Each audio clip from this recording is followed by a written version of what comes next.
악성 종양이 온몸으로 퍼져서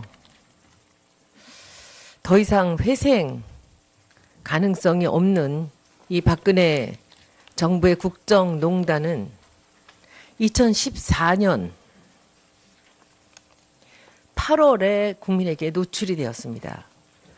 그때 국민들은 거의 못 느끼고 있었지만 같은 업계에 있는 사람들로서는 참으로 의아한 일이다라고 생각했던 그런 일이 있었습니다. 바로 김종덕 문체부 장관의 임명이었습니다. 같은 학교를 다녔고 같은 업계에 있기 때문에 저는 그분을 잘 알고 있습니다. 훌륭한 전문가고 교수라고는 볼 수 있지만 그 사람이 절대 문체부 장관 자리에 맞는 사람은 아니었습니다. 이 국정농단의 시작은 인사로부터 시작되었다는 것을 국민 여러분들께 알려드립니다. 김종덕 장관이 그 자리에 들어가면서 모두가 다 의문이었지만 바로 답을 알 수가 없었습니다. 그러나 그 다음에 다시 나타난 여러 사람들의 그 면면을 보면서 알 수 있었습니다. 일단 이 안민석 의원이나 배재정 의원 그리고 서영교 의원, 유기용 의원, 박홍근 의원, 김학용 의원들이 이분 청문회 때 했던 질문을 제가 잠깐씩 한번 말씀을 드리겠습니다. 어느 지인이 당신을 추천하였습니까? 제가 전혀 아는 바가 없습니다. 발탁된 이유나 본인이 수락한 의도는 무엇입니까? 잘 모르겠습니다. 능력이나 자질, 경험, 경륜이 꼭 이 장관 자리에 맞지 않는 것은 아닙니까? 저는 잘 모르는 일입니다. 저희들도 참으로 의외라고 생각하는데 장관 후보께서는 혹시 왜 발탁됐다고 생각하십니까? 이런 질문에는 제가 알지 못합니다. 본인이 왜 장관으로 발탁되었는지 왜 낙점이 되었는지 알지 못한다고 했습니다. 심지어는 차은택 감독이 이번에 검찰에서 그렇게 얘기했더라고요.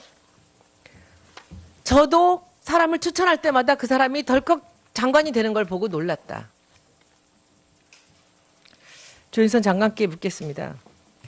조 장관은 적어도 본인이 어떤 능력이나 자질 그리고 경륜 때문에 문체부 장관으로 임명되신지는 아시겠죠?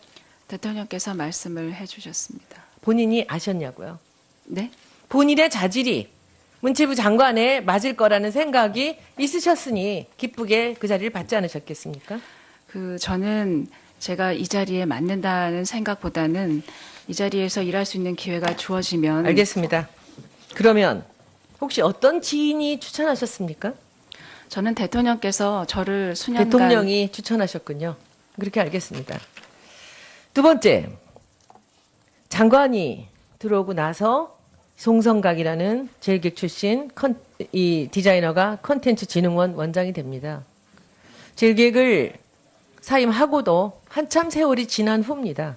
그 다음에 김홍탁이라는 제일기획 출신, 이분이 또 다시 플레이그라운드, 여러분들 잘 아시는 이동수라는 사람이 옛날에 차은택 감독과 함께 일을 했었던, 그리고 사람이 이제 KT 전무로 가고 그 다음에 김형수라는 대학원의 은사가 미르재단의 이사장으로 갑니다. 모든 사람이 차은택의 추천으로 최순실과 지금 나타난 바로는 여러 명들이 청와대에서 관련이 됐다고 합니다. 인사가 이루어집니다. 그 인사는 왜 이루어졌을까요? 윤태용 문화콘텐츠 실장님 답변 주십시오. 원래 문체부 오시기 전에 어디 계셨습니까?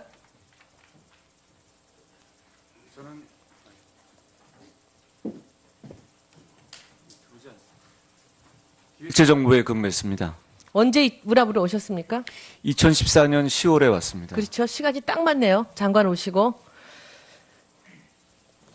거기서 어떤 일을 하셨습니까? 저는 기획재정부에서 세제, 금융, 그리고 대외협력 파트를 담당했었습니다. 문체부에서? 아닙니다. 문체부에서 어떤 일을 하셨냐고요, 오셔서? 문화콘텐츠 산업실장으로 근무하고 있습니다. 문체부에서 다른 분들 모두가 하나같이 얘기합니다. 기재부에서 문체부로 실장급 사람들이 오는 예는 없었다고 합니다. 왜 오셨을까요? 인사가 한 명씩 요소에 들어가면서 기재부 출신 실장을 문체부에 놓고 이 컨텐츠 산업실장으로 들어갑니다. 그리고 차은택, 최순실 관련된 예산이요. 이 그래프 한번 보시겠습니다.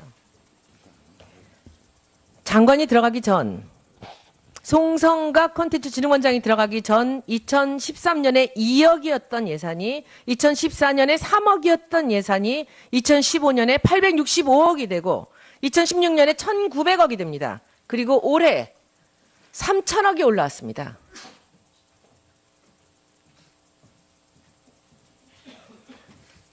차은택 예산이라고 의심되는 부분만 키워드를 검색을 한 예산입니다. 제가 여기서 1,748억을 삭감을 했다고 조윤선 장관께서 뭐라고 하셨습니까? 일을 못하게 돈을 깎았다. 아직도 그렇게 생각하십니까? 그 국회에서 결정을 해 주시는 것에 맞추어서 사업을 전면 재검토하고 네. 다시 재정비하도록 제가 하겠습니다. 페이지로 A4로 석 장입니다. 이 아이템이 차은택이 만들어놓은 예산의 아이템이 3장입니다. 그 안에서 문화창조벤처단지 다 깎고 싶었지만 제가 375억, 385억 남겨놨습니다.